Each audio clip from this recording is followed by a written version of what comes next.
이름을 부르는 자라는 제목으로 우리가 말씀을 한번 생각해 보도록 하겠습니다.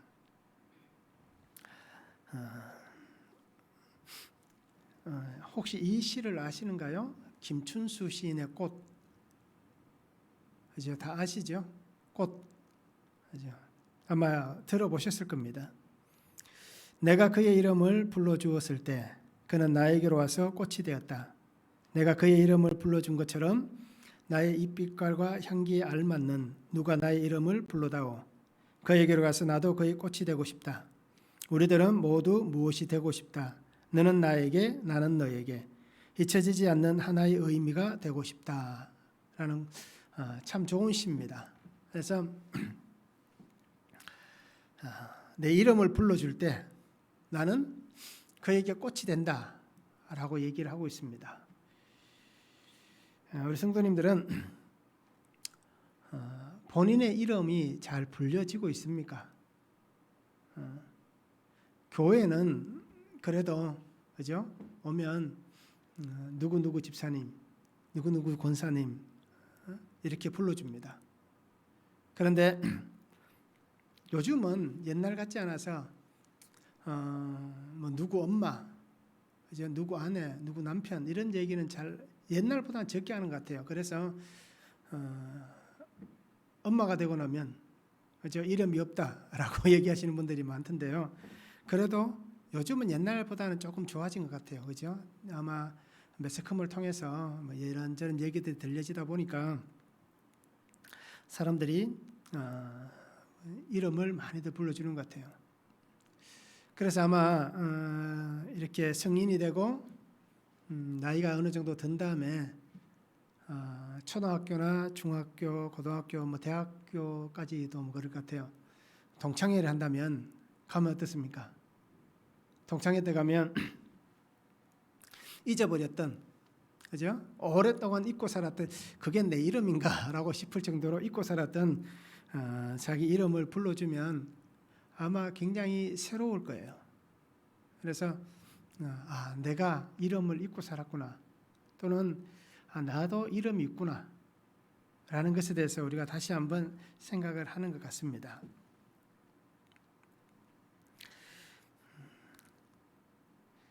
이름을 불러줄 수 있다는 것 참 행복한 것 같아요. 그죠? 이름을 불러줄 수 있다는 것. 같이 있으니까. 또는 친하니까. 그죠? 친하니까. 그런데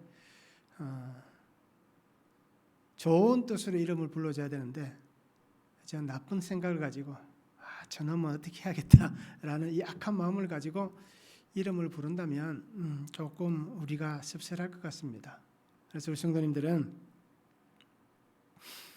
혹시 내가 그 사람에게 꽃이 못 된다 하더라도 이제 우리가 이름을 부르고 할 때에 정말 사랑을 담아서 행복을 담아서 그리고 그 사람을 높여주고 칭찬하는 마음을 담아서 우리가 이름을 불러줄 수 있으면 참 좋을 것 같습니다. 그래서 오늘 우리가 주의 이름을 부르는 자라는 제목입니다. 주님의 이름을 부를 수 있다는 것, 그것이 우리에게 얼마나 큰 행복인지를 우리가 다시 한번 생각해 볼 수 있는 시간이 되기를 원하고요. 혹시라도 주의 이름을 부르지 못하고 계셨다면 오늘 우리가 말씀을 묵상하시면서 예수님의 이름을 정말 부를 수 있는, 그냥 우리가 그냥 예수님하고 이래 부르는 게 아니라 내 마음을 다 담아서 나의 생명을 가지고 예수님을 부를 수 있는, 고백할 수 있는 그런 시간이 되면 좋을 것 같습니다. 말씀을 보면 베드로와 11사도가 함께 모여서 사람들에게 오늘 복음을 전합니다. 그래서 베드로가 이 복음을 전하면서 일어난 여러 가지 일들 중에서 특별히 오늘 얘기하는 것은 하나님께서 요엘 선지자를 통해서 하셨던 말씀, 그 말씀이 지금 여러분들이 보고 있듯이 이루어졌습니다.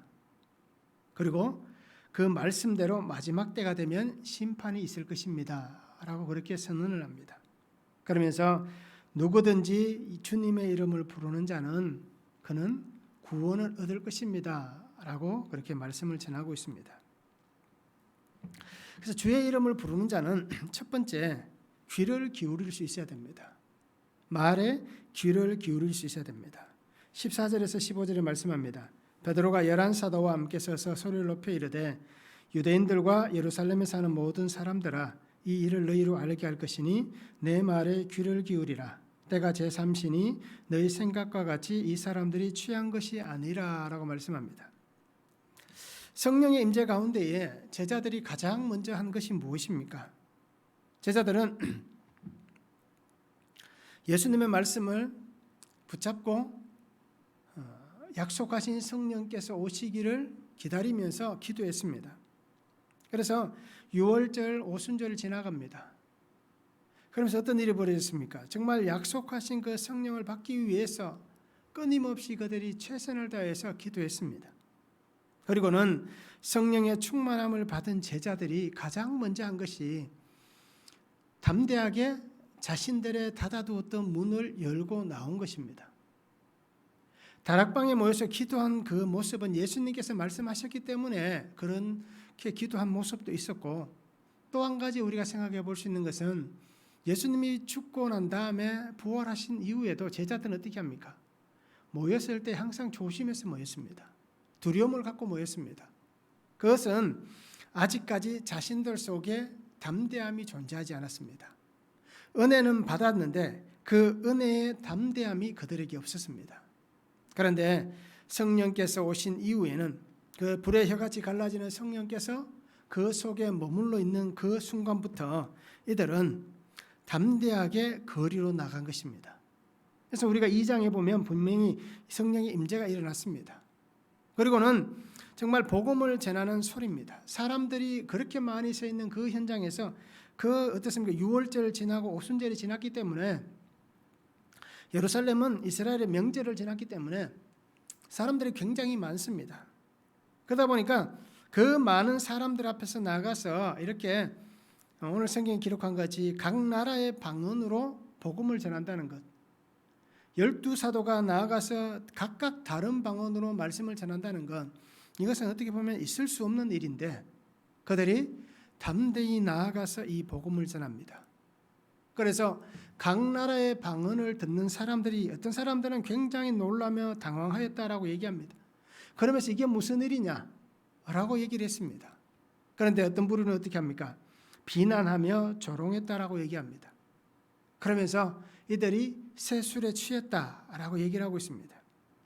그래서 오늘 14절과 15절에 얘기하는 것이 나의 말에 귀를 기울이라 라고 베드로가 얘기합니다. 그것은 우리가 술 취한 것이 아니다라는 것입니다. 즉 오늘 보면 제3시라고 얘기합니다. 유대 시간입니다. 그럼 오늘날로 시간으로 얘기하면 오전 9시를 얘기합니다. 그런데 아침 9시부터 술에 취한 사람이 있겠습니까? 특별히 유대인들은 이 시간이 어떤 시간이냐면은 기도하는 시간이었습니다. 아침 기도하는 시간이었습니다. 그래서 어떤 사람들은 11시까지 기도하기 때문에 식사도 거르는 그러한 때입니다. 결국 하나님 앞에 나와서 경건의 시간을 쌓고 있는 그때에 나아가서 이런 부정적인 일을 한다는 것, 술 취한 사람과 같은 부정적인 생각을 한다는 것은 분명히 잘못된 것이다라는 것을 베드로가 지적을 하는 것입니다. 이 아침 시간부터 그렇게 비난과 조롱받을 만큼의 일을 우리가 하고 있지 않다라는 것입니다.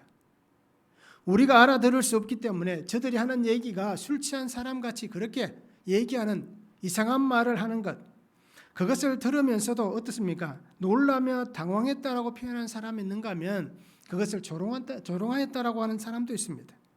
결국 이것은 어떻게 들려지는가라는 것입니다.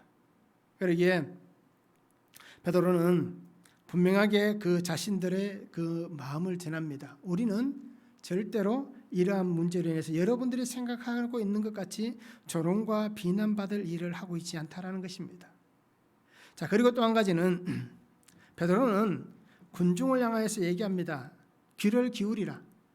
즉 이 얘기는 나의 말을 듣고 올바르게 판단을 해보라라는 것입니다. 여러분이 생각하고 있는 그것이 맞는지 틀린 것인지를 한번 판단해보라라는 것입니다. 베드로가 어떻습니까? 굉장히 베드로가 우리가 볼 때는 멋있는 사람 같지만 예수님에 관련되어서는 어떻게 보면 굉장히 수치심이 있고 또 어떻게 보면 굉장히 부끄러움이 있습니다. 그렇잖아요. 또 굉장한 두려움을 갖고 있었을 것입니다. 그런데 성령께서 임재하시고 나니까 이 두려움과 수치심과 부끄러움을 극복해낸 것입니다. 이것이 바로 하나님께서 말씀으로 역사하신 은혜입니다. 베드로 속에는 예수님을 십자가에 못 박았다라는 그 악함과 죄가 있습니다. 내가 사람들 앞에서 예수님을 죽게 했다. 내가 정말 예수님을 모른다라고 저주하며 욕하며 그를 비난했다. 부정했다. 라는 것이 분명히 있습니다. 그리고 도망갔던 그 모습. 심지어는 부활하신 예수님을 뒤로 어떻게 합니까? 나는 고기 잡으러 가겠다라면서 세상으로 떠내려갈 뻔했던 그의 모습을 우리가 잘 알고 있습니다. 이렇듯 사람들은 이 베드로가 누구인지 분명히 압니다. 비천한 여종까지도 이 사람이 누구다라는 것을 알았기 때문에 그런 그의 모습이 이렇게 담대히 나와서 사람들 앞에서 복음을 전한다는 것, 이것은 어떻게 보면 쉬운 모습이 아닙니다. 그런데 하나님께서 성령의 은혜를 입혀주시니까 오늘 저들의 말같이 성령에 새롭게 취하다 보니까 하나님의 이 은혜, 주신 은혜를 그가 붙잡고 살아가는 삶이 그냥 있어서는 안 되겠다. 내가 예전과 같은 삶을 살아서는 안 되겠다. 나는 이제 변화되고 새롭게 달라진 하나님의 사람이다 라는 것을 분명히 보여주고 있는 것입니다. 그러면서 하나님께서 약속하신 이 약속의 은혜를 값없이 받았다라는 것을 전하는 것입니다. 그러기에 오늘 베드로는 나의 소리에 귀를 기울이라 라고 얘기하고 있습니다. 내가 여러분들이 보아 알듯이 이렇게 나와서 이렇게 담대히 말씀을 전할 수 있는 사람이 아닌 것 여러분들이 알지 않느냐라는 것입니다. 얼마 전까지만 해도 나는 도망자였습니다. 나는 부끄러워서 피하던 자였습니다. 나는 모른다라고 부정하던 사람이었습니다. 라는 것을 그대로 드러내고 있는 것입니다. 즉 주님의 그 씻음의 은혜로 내가 새로운 삶이 되었다라는 것을 베드로는 말씀을 통해서 보여주고 있는 것입니다. 약속의 은혜를 받았기 때문에 그 기쁨과 감격을 가지고 오늘 여러분들 앞에 나는 서 있습니다. 그리고 이 약속을 전합니다. 그러기에 우리는 여러분들에게서 비난과 조롱받을 사람이 아니라 하나님께서 주신 그 은혜를 전하는 사람입니다 라는 것을 보여주고 있는 것입니다. 그러면서 하나님의 음성에 귀를 기울이시오라고 그가 권면을 하고 있는 것입니다. 말씀을 한번 적용해 보시기 바랍니다. 어떤 사건이 일어났을 때에 나는 어떤 마음을 가지고 그 사건을 대하십니까? 사건이 생겼습니다. 문제가 일어났습니다. 그 일을 나는 어떻게 대하십니까? 우리가 이것을 말씀을 통해서 한번 적용해 보기를 원합니다. 그 사건을 내 생각으로 판단하고 해석을 합니까? 아니면 그 사건을 하나님의 말씀, 매일매일 내가 큐티하며 묵상한 말씀으로 그 사건을 해석하십니까? 어떻습니까? 오늘도 나는 어떤 일들이 분명히 있었을 거예요. 오늘도 우리는 말씀을 분명히 보았습니다. 일어나 걸어라 라는 제목으로 오늘 성전 미문에 앉아있는 그 구걸하던 한 영혼을 베드로와 요한이 이렇게 세워주는 그 말씀을 우리가 함께 묵상했습니다. 그러면 그 말씀을 통해서 과연 나는 나의 삶을 또 사건을 어떻습니까? 말씀으로 해석을 하고 있는지 우리가 말씀을 한번 적용해 보면 좋을 것 같습니다. 두 번째는 주의 이름을 부르는 자에게 약속하신 성령을 부어주셨습니다. 16절에서 18절에 말씀합니다. 이는 곧 선지자 요엘을 통하여 말씀하신 것이니 이르렀으되 하나님이 말씀하시기를 말세에 내가 내 영을 모든 육체에 부어주리니 너희의 자녀들은 예언할 것이요 너희의 젊은이들은 환상을 보고 너희의 늙은이들은 꿈을 꾸리라. 그때에 내가 내 영을 내 남종과 여종들에게 부어주리니 그들이 예언할 것이요 라고 말씀합니다.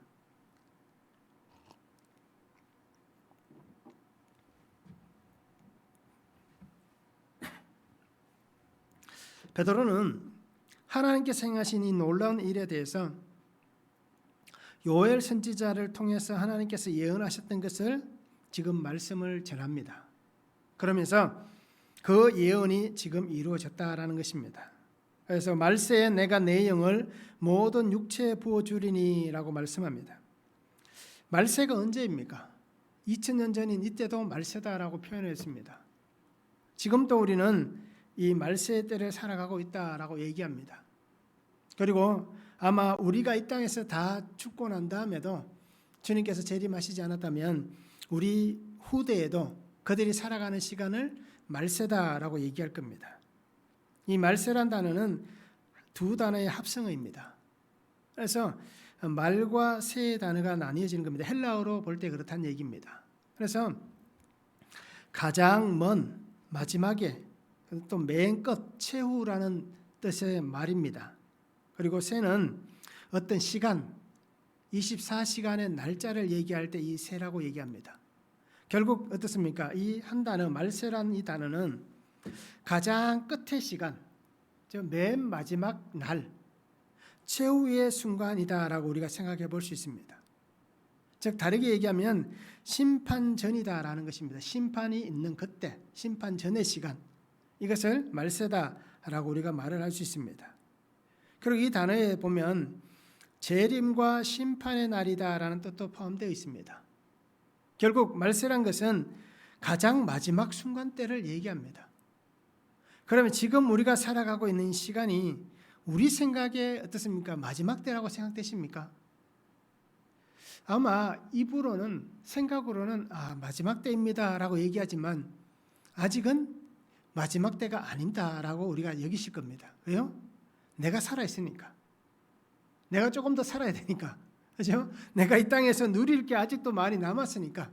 사람들을 만나고 또 내가 가지고 있는 여러 가지 위치에서 내가 소유하고 있는 것들을 가지고 내가 조금 더 안락하고 편하고 또 멋있게 재미있게 살아야 되니까 말세다라고 얘기하면서도 아직은 아니다라고 대부분이 여길 겁니다. 이 얘기를 다르게 하면 아마 이 얘기하면 다 더 쉽게 긍정이 가실 거예요. 천국에 대해서 얘기할 때 어떻습니까? 천국 갈 수 있습니까? 물어보면 대부분 사람들이 예, 천국 갑니다 라고 얘기하잖아요. 그런데 오늘 당장 죽으면 천국 갈 수 있습니까? 라고 물어보면 많은 분들이 조금 그 물음에 대해서는 어떻습니까? 조금 머뭇거리는 사람들이 많습니다.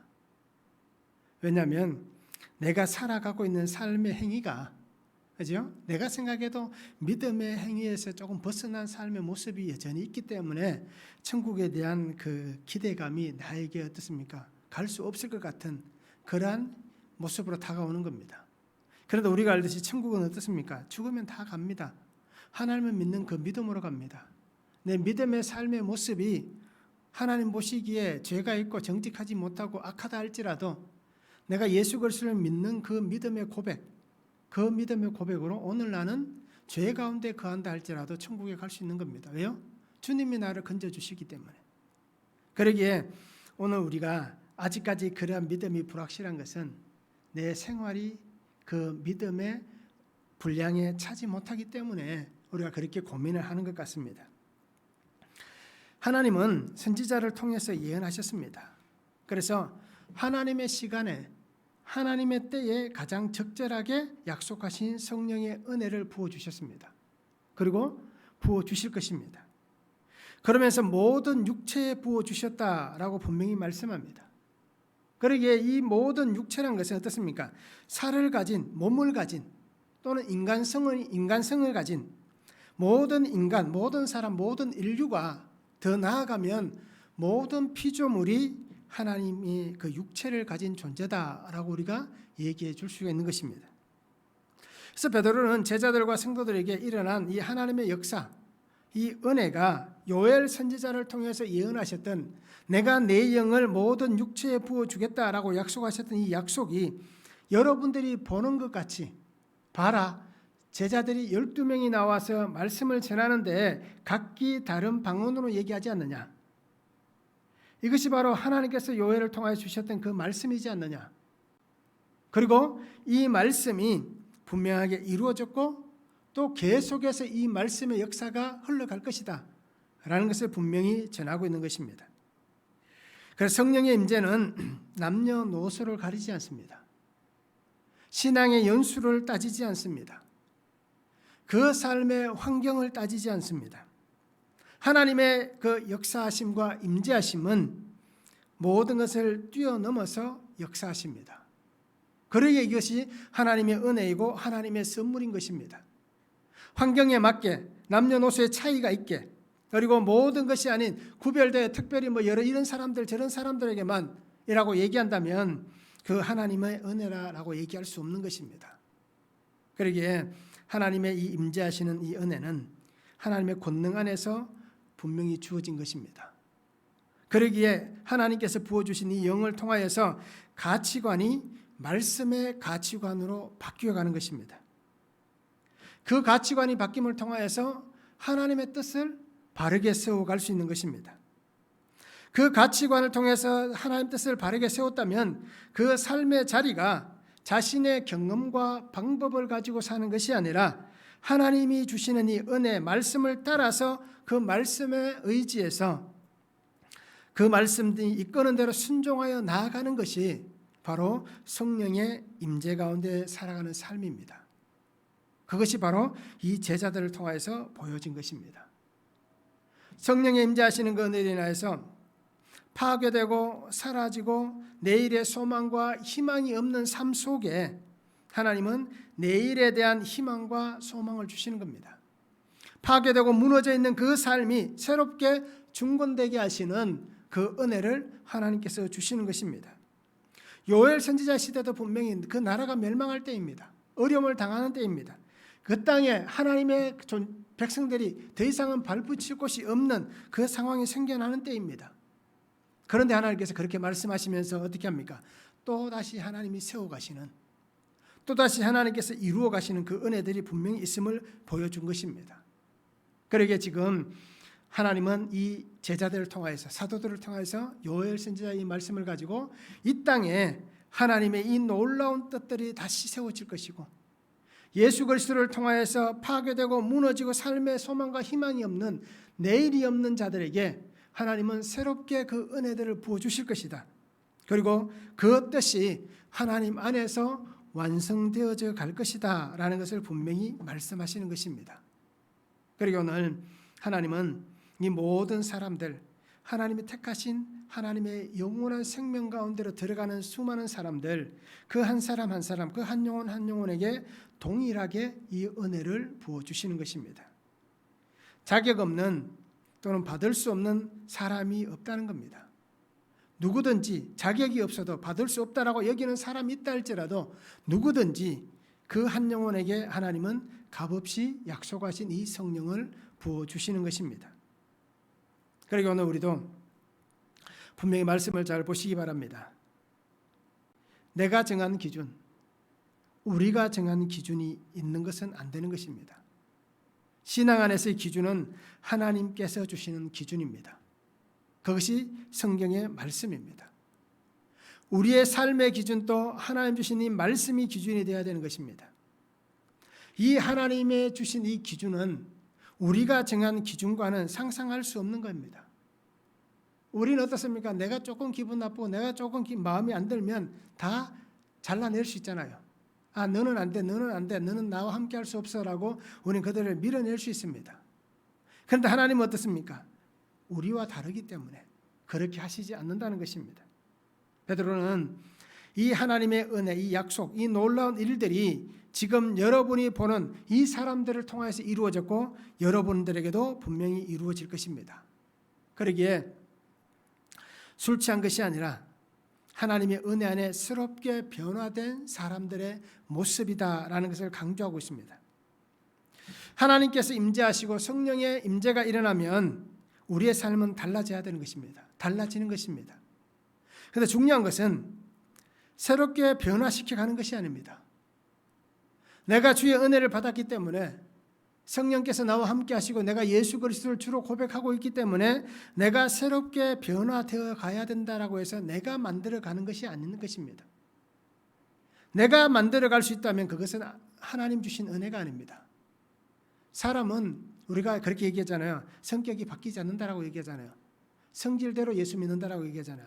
이것은 변화를 자기가 시켜가기 때문입니다. 그런데 그것은 잘못된 것입니다.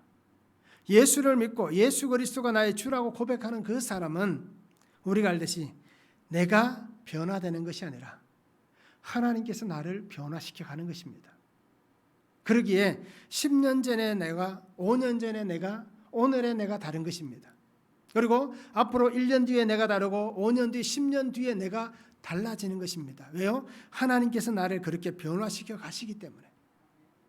그런데 여전히 우리가 변화되지 못하고 있다면, 그죠? 유기성 목사님 책이 분명히 얘기하잖아요. 그 사람은 예수 믿는 사람이 아닙니다라고 얘기하잖아요. 변화가 일어나야 되는데 변화되지 않는다는 것은 그 사람은 예수를 믿는 것이 아니다라고 그렇게 얘기합니다. 그리고 우리는 분명히 기억하시기 바랍니다. 내가 변하는 것이 아닙니다. 하나님께서 나를 변화시켜 가시는 것입니다. 고린도후서 5장 17절에 말씀합니다. 그런즉 누구든지 그리스도 안에 있으면 새로운 피조물이라. 이전 것은 지나갔으니 보라 새 것이 되었도다. 이것보다 더 좋은 말씀이 없더라고요. 변화에 대해서, 새로운 존재가 된다는 것에 대해서는 이것보다 더 귀한 말씀이 없습니다. 내가 하니까, 내가 예수를 믿고 있으니까, 예수를 믿어도 내 생각과 내 방법이 여전히 나의 기준이 모든 것을 잡고 있으니까 우리가 변화가 일어나지 않는 겁니다. 10년이 지나도 20년이 지나도 30년이 지나도 똑같은 신앙의 모습이 왜 그러냐? 바로 그것 때문입니다. 그런데 주님께 맡기고 주님이 나를 만들어 가실 때에 그 지능덩이가 어떻습니까? 그 흙을 빚어가는 그 토기장의 손에 맡겨질 때에 토기장이가 원하는 그릇으로 빚어져 가잖아요. 이렇듯 우리도 바로 하나님께서 내게 원하시는 대로 우리가 빚어져 가야 되는 것입니다. 그것을 위해서 오늘 우리가 주의 이름을 부르는 겁니다. 주님께서 주님의 이름을 부를 수 있도록 우리를 그렇게 부르신 것입니다. 그리고 우리는 성령의 은혜를 부으셔서 우리가 변화된 하나님의 사람으로 살아가기를 원하시면서 아버지께서 나에게 무엇을 원하시는가? 이것에 대한 우리의 신앙의 물음이 있어야 됩니다. 매일 똑같다면, 매년 똑같다면 내가 정말 신앙의 삶을 사는 사람인지를 다시 한번 하나님 앞에서 점검해 보시기 바랍니다. 오늘 하나님은 우리에게 분명히 말씀하십니다. 그러면서 오늘 요회를 통해서 우리에게 주신 말씀 뭡니까? 다시 하나님은 우리에게 심판의 주로 또 메시아로 다시 오실 것이다 라고 선포해 주시고 있습니다. 말씀을 한번 적용해 보시기 바랍니다. 하나님의 은혜, 성령의 은혜를 입은 나의 삶과 신앙에 해결되어야 할 가장 큰 문제는 무엇입니까? 내가 주의 은혜를 입고 살아가면서 해결되어야 될 가장 큰 문제가 무엇입니까? 또 하나는 성령의 임재로 나는 변화되어졌는가? 나는 변화되어져 가고 있는가라는 것입니다. 하나님이 나와 함께 하시는데 내가 변화되었는가라는 것입니다. 변화되어져 가고 있는가라는 것입니다. 우리는 느끼지 못하지만 지구는 계속해서 돌잖아요. 그런데 우리는 전혀 느끼지 못합니다. 그런데 알 수 있는 것은 계절이 바뀌는 것을 우리는 알 수 있잖아요. 이렇듯 우리가 성령의 임재 가운데 변화되는 것이 어제, 오늘, 내일 이렇게 단시간 안에 변하는 것이 우리 눈에 보이지 않는다 하더라도 1년이 지나고 2년이 지나고 5년이 지나면 우리의 변화되어져 있는 모습이 분명히 나타날 것입니다. 그러기에 우리가 이 말씀을 적용해 보시기 바랍니다. 주의 이름을 부르는 자 세 번째는 구원을 얻게 되는 것입니다. 19절에서 21절에 말씀합니다. 또 내가 위로 하늘에서는 기사를 아래로 땅에서는 징조를 베풀리니 곧 피와 불과 연기로다. 주의 크고 영화로운 날이 이르기 전에 해가 변하여 어두워지고 달이 변하여 피가 되리라. 누구든지 주의 이름을 부르는 자는 구원을 받으리라 라고 말씀합니다.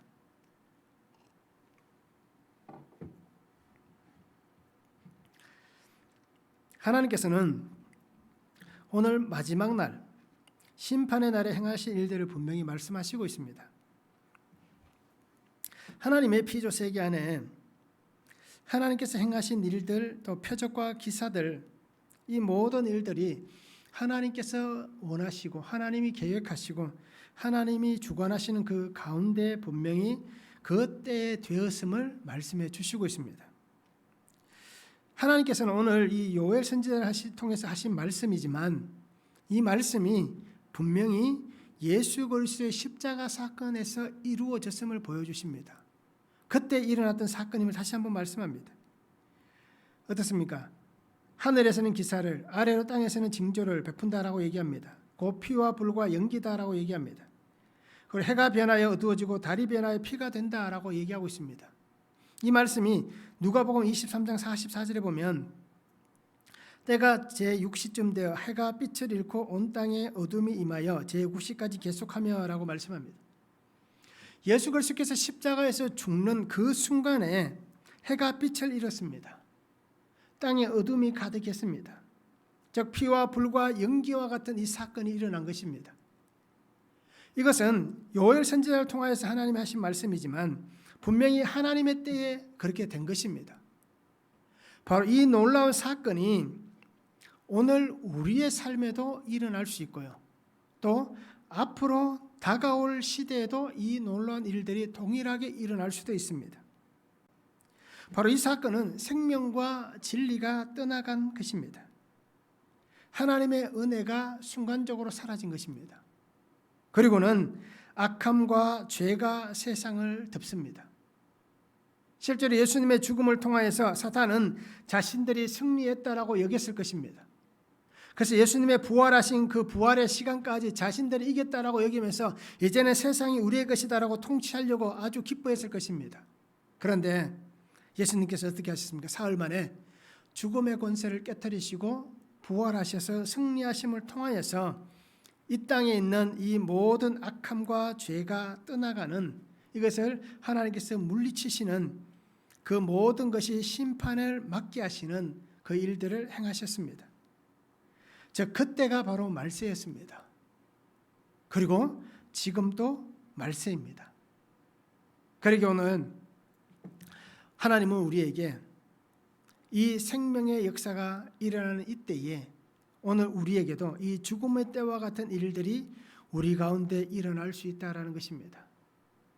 이 일들이 우리의 삶을 악한 자리로 끌고 갈 수 있다라고 얘기하고 있는 것입니다.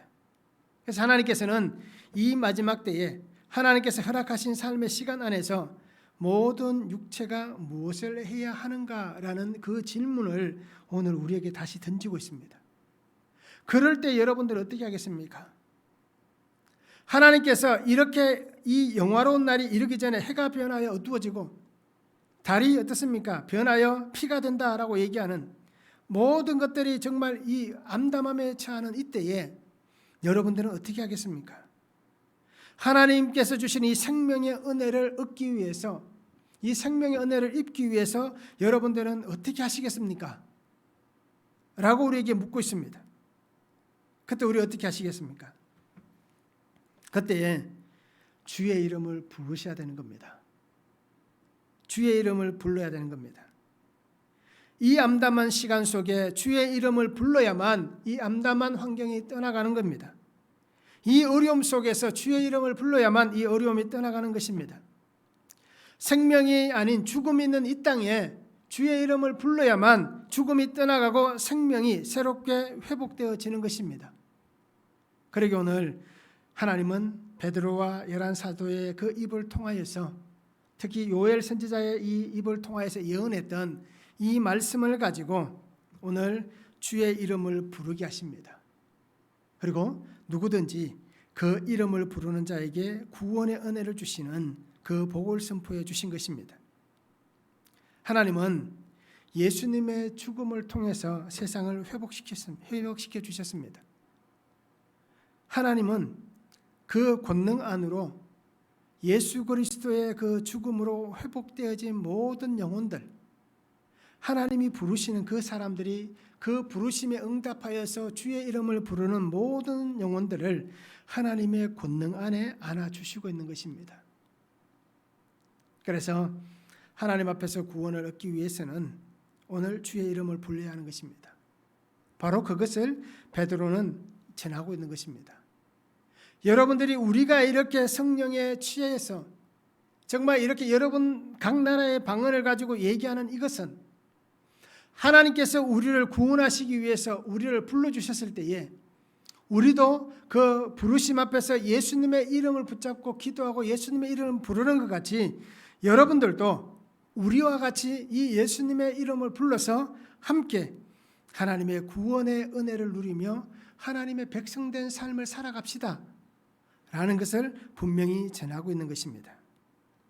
주의 이름을 부르는 자는 나의 삶의 해와 달과 같은 이 모든 악함들, 우상들, 또 이 모든 문제들이 다 떨어져 나가야 됩니다. 우리에게는 이 해와 달과 같은 일들이 너무 많습니다. 그래서 그것 때문에 하나님의 이름을 부르지 못하고, 그것 때문에 마음을 빼앗겨서 하나님께 나아가지 못하고, 그것의 마음을 빼앗겨서 기도의 자리에, 말씀의 자리에 나아가지 못하는 일들이 너무 많습니다. 그렇게 이 해와 달이 떨어져 나가야 됩니다. 나의 죄의 덩어리인 이 해, 나의 죄의 덩어리인 이 달이 다 떨어져 나가야 됩니다. 그래야 주의 이름 앞에 구원을 받을 수 있습니다. 오늘 우리 속에 여전히 남아있는 이 해와 달이 무엇입니까? 이것을 주님 앞에서 다 떨쳐내시기 바랍니다. 그래야만 우리가 성령의 선물을 받고 하늘에 속한 성도의 삶을 우리가 살아갈 수 있는 것입니다. 말씀을 한번 적용해 보시기 바랍니다. 나는 구원을 위해 하나님의 말씀의 은혜로 살아가고 있는가? 나는 구원을 위해 하나님의 은혜로 살고 있습니까? 불과 피와 연기 같은 사건 속에서 주의 이름을 부르게 하시고 하나님께서 베푸신 기적은 무엇입니까? 내게 일어난 이 사건, 이것이 내가 주의 이름을 부르게 하는 사건입니다. 내게 일어난 이 해와 달과 같은 이 사건, 이것 때문에 내가 그래도 예수님 앞에 있을 수 있는 것입니다. 그리고 우리는 이 사건, 정말 주의 이름을 부르게 하는 이 사건들 앞에서 내게 베푸신 하나님의 기적이 무엇인지를 우리가 말씀을 통해서 묵상하시면서 잘 적용해 보면 좋을 것 같습니다. 하나님께서는 제자들에게, 성도들에게 약속하신 성령의 능력을 입혀 주었습니다. 너희가 몇 날이 못 되어 성령을 받게 될 것이다. 약속하신 대로 하나님은 그 은혜를 주셨습니다. 그 은혜 안에서 이제 제자들은 어떻게 합니까? 예수님의 구속사의 증인이 되었습니다. 즉 이 얘기는 하나님이 세우신 영적 후사들이 된 것입니다. 그리고는 이들은 자신들에게서 그것이 끝나고 멈추는 것이 아니라 오늘 수많은 하나님의 사람들, 그들이 저들과 똑같이, 자기들과 똑같이 영적 후사가 되게 하기 위해서 그들은 구속사의 증인이 되어 예수 그리스도를 선포합니다. 이렇듯 오늘 우리 성도님들도 주의 은혜 안에 거하시면서 내가 영적 후사로 세워지도록 하나님의 은혜를 붙잡으시기 바랍니다. 그리고 주의 이름을 부르시기 바랍니다. 그리고 그것으로 끝나는 것이 아니라 우리의 자녀들이, 우리의 가족들이, 또 우리의 이웃들이, 내가 아는 모든 사람들이 함께 영적 후사로 세워져 가도록 우리가 구속사의 주님을 전하는 그러한 신앙의 아름다운 삶을 우리가 살아갈 수 있기를 원합니다. 그래서 주의 이름을 불러야만 구원의 은혜가 있음을 우리가 분명히 기억하시면서 날마다 나를 부르시는 주님 앞에서 나도 주의 이름을 부르는 그 복된 삶을 우리가 함께 살았으면 참 좋겠습니다. 기도하시겠습니다. 사랑의 아버지 하나님 감사합니다. 오늘도 귀한 시간 주의 은혜로 함께하여 주시고 주님 말씀하여 주심에 감사를 드립니다. 우리가 살아가는 모든 삶의 환경 속에서 주님이 나를 구원하신 그 은혜에 감사하며 하나님의 이름을 부르며 주의 이름을 날마다 선포하여서 예수 그리스도의 구속의 증인으로, 십자가 증인으로, 부활의 증인으로, 다시 오실 주님의 증인으로 우리가 그 말씀을 선포하며 살아가는 귀한 성도가 되게 하여 주시옵소서. 그래서 나를 통하여서 말씀하시는 주님을 기억하며 그 걸음을 온전히 따라가며 믿음 안에서 하나님의 선하심을 이루어갈 수 있는 귀한 성도가 되게 하여 주셔서 정말 아버지 하나님, 내게 주신 귀한 은혜, 그 은혜를 놓치지 않고 끝까지 붙잡고 주의 말씀의 권능으로 살아가는 귀한 복된 삶이 되도록 역사하여 주시옵소서. 특별히 기도하는 것은 주님 안에서 내가 영적 후사가 되게 하시고 또 나를 통하여서 하나님이 주신 그 사명을 가지고 영적 후사들을 세워가는 귀한 성도의 삶이 되기를 원합니다. 특별히 가정의 자녀들이 믿음의 아름다운 계보를 이어갈 수 있도록 하나님이 약속하신 천대까지 그 사랑의 은혜 주시겠다고 약속하신 그 약속의 은혜가 이루어지는 귀한 은혜와 복을 다하여 주시옵소서. 그래서 날마다 주와 함께 살아가며 주 말씀 안에서 주님의 뜻을 붙잡고 하나님께서 내게 주시는 그 명령을 잘 순종하여 지켜내는 귀하고 복된 성도의 삶이 되도록 주님 함께하여 주시옵소서. 감사를 드리며 예수님의 이름으로 기도하옵나이다. 아멘.